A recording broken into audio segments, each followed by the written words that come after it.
চট্টগ্রাম ও গাজীপুরে পালিত হচ্ছে ঐতিহাসিক জুলাই গণ অভ্যুত্থান দিবস। এটি ঘিরে স্থানীয় প্রশাসন ও বিভিন্ন সংগঠনের পক্ষ থেকে নেওয়া হয়েছে নানা কর্মসূচি। বিস্তারিত জানাতে সরাসরি যোগ দিচ্ছেন আমাদের সহকর্মী AKM নাজিম। প্রথমেই যাচ্ছি নাজিমের কাছে। নাজিম, গণ অভ্যুত্থান দিবস উপলক্ষে কি কি কর্মসূচি পালন করা হচ্ছে আমাদের জানাবেন।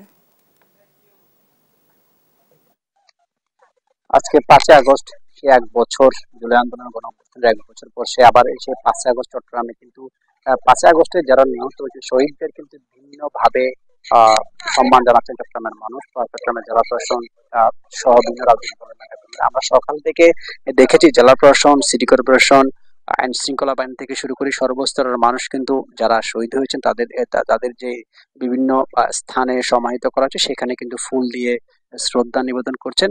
এখানে একটু আগে চট্টগ্রাম নগরে করিবুল্লাহ শাহর মাজার এলাকায়, যেখানে ঢাকায় শহীদ হয়েছিলেন মোহাম্মদ আলম, তার পরিবার এখানে এসেছেন এবং এখানে জেলা প্রশাসন, বিভাগীয় commissioner, Chattogram metropolitan police commissioner, জেলা পুলিশ সহ বিভিন্ন শ্রেণী পেশার মানুষ কিন্তু এখানে একটু আগে যেটা আমরা দেখেছি তারা মোহাম্মদ আলমের কবরে শ্রদ্ধা নিবেদন করেছেন। পাশাপাশি তার পরিবারের পক্ষ থেকে যেসব সহকর্মীরা এসেছেন, তার মা এসেছেন, স্ত্রী এসেছেন, মেয়ে এসেছেন, এদেরকে কিন্তু চট্টগ্রাম সিটি কর্পোরেশনের মেয়র এবং জেলা প্রশাসন সহ আসলে চট্টগ্রামের যারা প্রশাসনের ঊর্ধ্বতন কর্মকর্তা রয়েছেন তারা কিন্তু তাদেরকে বিভিন্ন ভাবে সান্ত্বনা দেওয়ার চেষ্টা করছেন। এবং একটু আগে এখানে চট্টগ্রাম সিটি কর্পোরেশনের মেয়র ডাক্তার সাদাত হোসেন যেটি বলেছেন যে তারা চেষ্টা করছেন এবং তারা ইতিমধ্যে শহীদ পরিবারের পাশে থেকেছেন এবং যারা আহত হয়েছেন তাদেরকে সিটি কর্পোরেশনের পক্ষ থেকে যতটুকু সহযোগিতা করা দরকার সেটি তারা করছেন। আরেকটি বিষয় যে এর আগে নগরীর রাহাত্তারপুল এলাকায় জেলা প্রশাসনের পক্ষ থেকে শ্রদ্ধা জানানো হয় এবং আজকে আসলে দিনব্যাপী চট্টগ্রামে 5 আগস্টকে কেন্দ্র করে অনেকগুলো অনুষ্ঠানের আয়োজন করা হয়েছে। তারই মধ্যে সকালে আমরা দেখছি বাংলাদেশ জামায়াত ইসলামের একটি র্যালি হয়েছে, বাংলাদেশ ইসলামী ছাত্র শিবিরের একটি বিজয় র্যালি হয়েছে এবং ইসলামী আন্দোলন বাংলাদেশ সহ অন্যান্য যেসব রাজনৈতিক দল রয়েছে তাদের পক্ষ থেকে কিন্তু আলাদাভাবে তারা পালন করছেন এই 5 আগস্ট।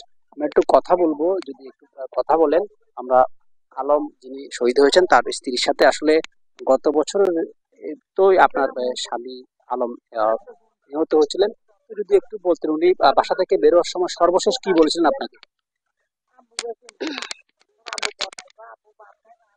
উনি আগস্টের 5 তারিখে উনি ঘুম থেকে দুপুর 12টা বাজে উঠছে।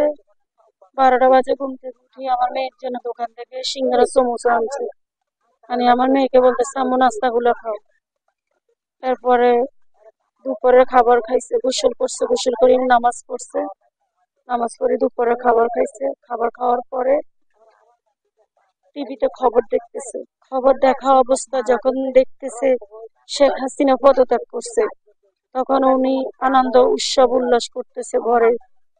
এরপরে আমি বলতেছি তুমি এরকম কেন করতেছো, তুমি তো আমার খাট ভাঙি ফেলবা।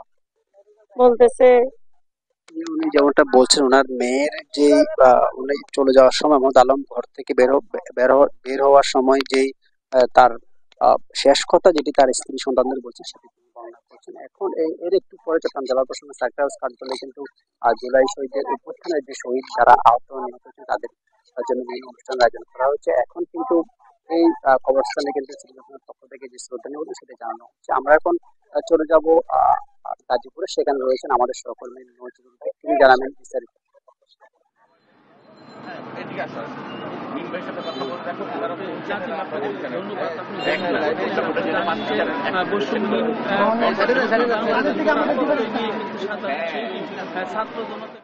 কিন্তু তাদের দাবি আদায়ের লক্ষ্যে কিন্তু তারা বুকে কাদা রক্ত ঢেলে দিয়েছিল। তো তার পরিপ্রেক্ষিতে কিন্তু আপনারা জানেন আজকের এই দিনটিকে ঘিরে কিন্তু গাজীপুর জেলা প্রশাসনের নানা উদ্যোগে কিন্তু কাপাসিয়া সহ সব জায়গায় কিন্তু দিবসটি ঘিরে নানান কর্মসূচি রেখেছে। এর মধ্যে ছিল যে শহীদের কবরস্থানে ফুলের শ্রদ্ধা নিবেদন ছাড়াও কিন্তু নানান কর্মসূচি রয়েছে। আপনারা জানেন যে কাপাসিয়া আমরা যেখানটা দাঁড়িয়ে রয়েছি সেখানেও কিন্তু কাপাসিয়া অনুরূপ বিভিন্ন কর্মসূচি নিয়েছেন হাতে। এখানকার যে স্থানীয় নেতৃবৃন্দরা কিন্তু এখানে আছেন। আমরা এখন কথা বলার চেষ্টা করবো যে গাজীপুরের যে সাবেক ছিল হান্নান, তার ছেলে রিয়াজুল হান্নানের সাথে আমরা কথা বলার চেষ্টা করবো। দিবসটাকে আপনারা কিভাবে উদযাপন করছেন? ধন্যবাদ। কাপাসিয়া উপজেলা বিএনপি সহযোগী সংগঠন 5 আগস্টের এই স্বাধীনতা যে আজকে বর্ষপূর্তি ব্যাপক আয়োজন করেছি আমরা। কেন্দ্রীয়ভাবে সারা দেশে উপজেলা পৌর পর্যায়ে বিজয় মিছিল, বিজয় র্যালি হবে। আমাদের কাপাসিয়া উপজেলায় কিছুক্ষণের মধ্যে কাপাসিয়া উপজেলা বিএনপি অঙ্গ সহযোগী সংগঠনের সবাই মিলে আমরা একটি বর্ণাঢ্য বিজয় র্যালি আয়োজন করেছি। এখানে স্মরণকালের সবচেয়ে বড় একটি র্যালি ইনশাল্লাহ হবে বলে আমরা আশা করি।